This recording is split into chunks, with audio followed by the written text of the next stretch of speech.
Oh, here we go. We're doing this again.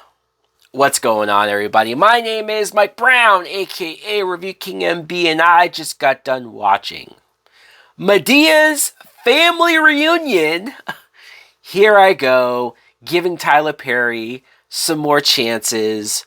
This film came out in 2006. It is written and directed by Tyler Perry. So Tyler Perry didn't direct the first film. No, but this movie is Tyler Perry's first feature film directorial debut. And God help us all, because he does not stop here. This movie, the plot, what do you think the plot is? If it's a Tyler Perry movie, then it's probably about a woman being abused and beaten by her husband, or in this case, fiance. And that's what you have here with this character, Lisa. She's being beat up by her fiance, but she's forced to stay with him because, and her mother's evil. And then her sister, Vanessa, has this plot where this guy, Frankie's trying to take her on a date. She's playing hard to get, but of course when they start dating, they fall in love. Typical stuff. And oh yeah, Madea's here. And Madea is taking care of a girl who is getting into trouble, so she was sort of put upon her by the court to be a foster mother, I guess. Yeah, this movie is all over the place. It is. I will say this. It's probably better than Diary of a Mad Black Woman, which, again, if you saw my review for that film, that's not saying much. It's not like this movie jumped up a huge note in quality. It's just slightly better with the writing, but it's still too much going on. It's still too much unnecessary stuff that you don't care about going on. And it's still over-the-top characters that we're watching here.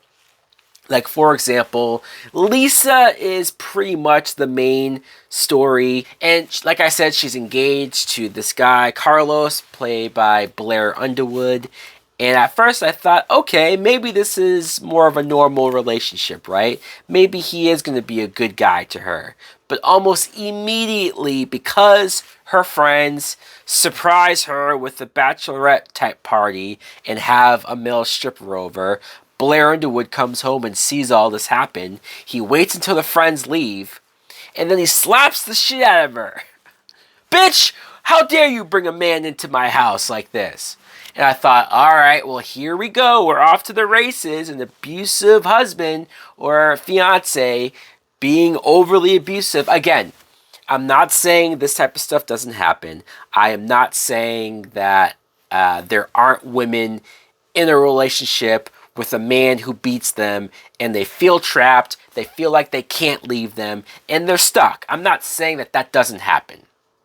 My point is that the way how this relationship is presented, I don't understand why her character in particular does not leave. It's not like they're already married. It's not like they have kids. It's not like they've established that, oh, I can't afford to live on my own. I mean, maybe that is what it is, but they don't say that. It's just that Blair Underwood's character is very wealthy. He has a nice job, and her mother likes him. Like, her mother wants her to marry this guy, but it doesn't feel like enough to force this woman to stay with this guy. As abusive as he is, as mean as he is to her.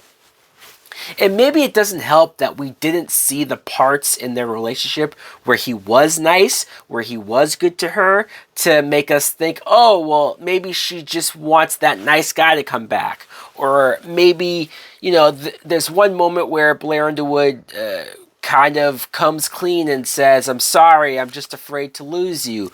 Everyone I love leaves me. I'll go get counseling. I'll do this and that. Just please don't leave. And I thought to myself, oh, well, unlike the last movie where that husband had no scenes of being nice, maybe this is it. Maybe this is the one nice scene that gets her to stay with him. But the problem is that that doesn't get her to stay. She sees that and says, no, I can't do this anymore. I have to leave. And so then his reaction is, fuck you, bitch. I'm gonna kill you. If you leave me, I kill you. I know this happens in some ways, but there's something about the way how this is written. There's something about the way how this is acted out. There are plenty of scenes where Blair Underwood is at work. He hasn't come home from work yet, and you see that Lisa is there, and she's afraid when he comes home. But then you have this one particular night where he threatened to really beat her hard because she yawned at a dinner party with his friends. So he got angry, right, and threatened to beat her.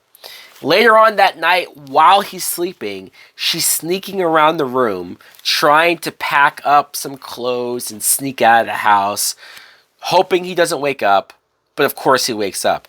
And I just couldn't help but think to myself, why doesn't she just wait until he goes to work the next day and then leave the house? It felt like forced drama or forced tension. And that's just one example of the many examples of scenes like that just, it all felt like forced drama. Speaking of that, you have her sister, Vanessa.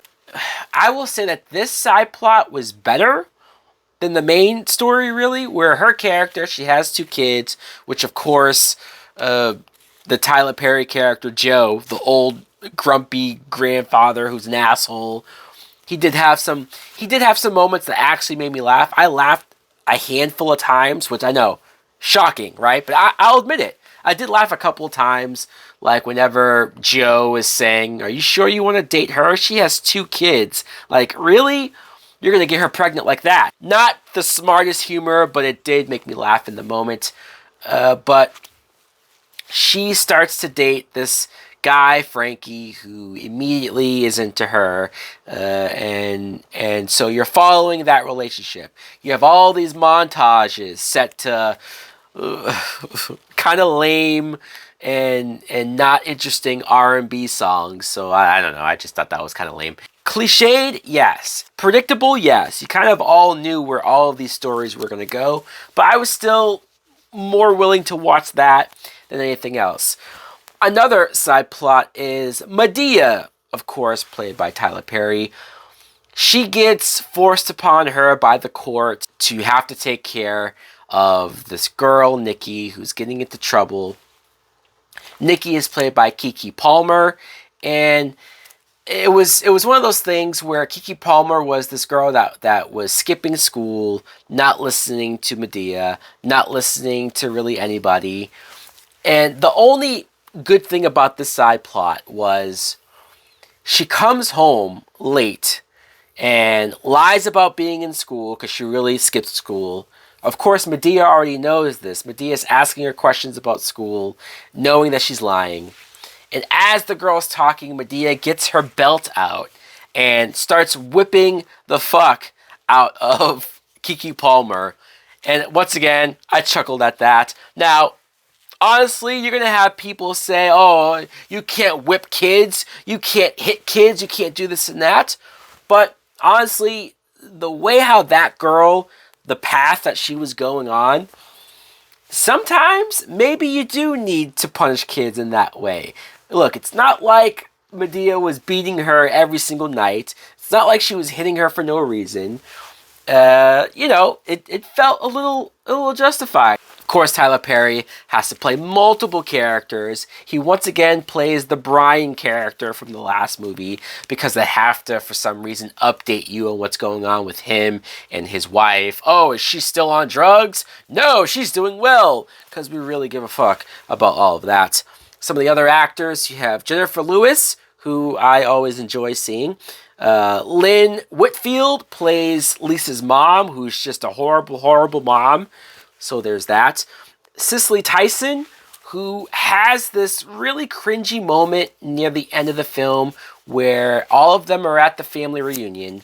And she gives this speech where, look, I appreciate the message. I appreciate what Tyler Perry, I'm sure, was trying to do when he wrote this scene, as far as having her tell all the black people that, hey, we need to stick together. We need to be there for each other. We need to stop hurting each other. Like, I get the message, but the way how it was delivered, the way how it was acted, the way how everyone hugs each other after it, it was so cringe. It was so non-realistic, and it's like, dude, this type of film, if this was a better movie, if this was a better written movie, if this was a better directed film, then maybe you can get away with a scene like this. But because everything else is so trashy, soap opera-y, what are you trying to accomplish, Tyler Perry, with a scene like this where you're almost trying to solve all black crime or whatever the hell you're trying to do with the ending of this movie?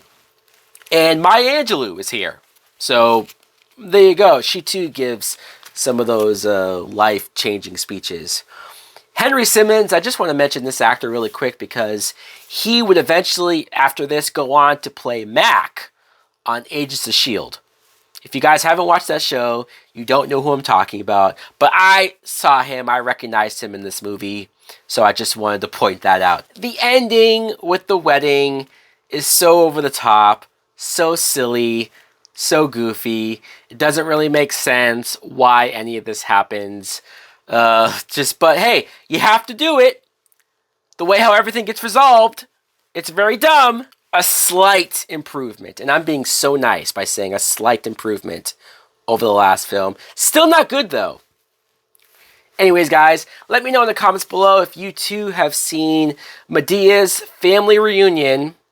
Do you like it? Do you love these Madea films, these Tyler Perry films? Do you think I'm being too harsh, too much of an asshole? Should I continue on with these Madea movies? Thanks for watching. Like, comment, subscribe. Later! Time's changing quickly for me and you. The future's come, it's come for you. The moment upon your very eyes, the lives around you are hypnotized. I take my 1,144 and spread wide open, light up the floor. The things come fast from here on out. No more delay or benefit in doubt. The prophecies, they talk to this time. I've been waiting patiently to bust.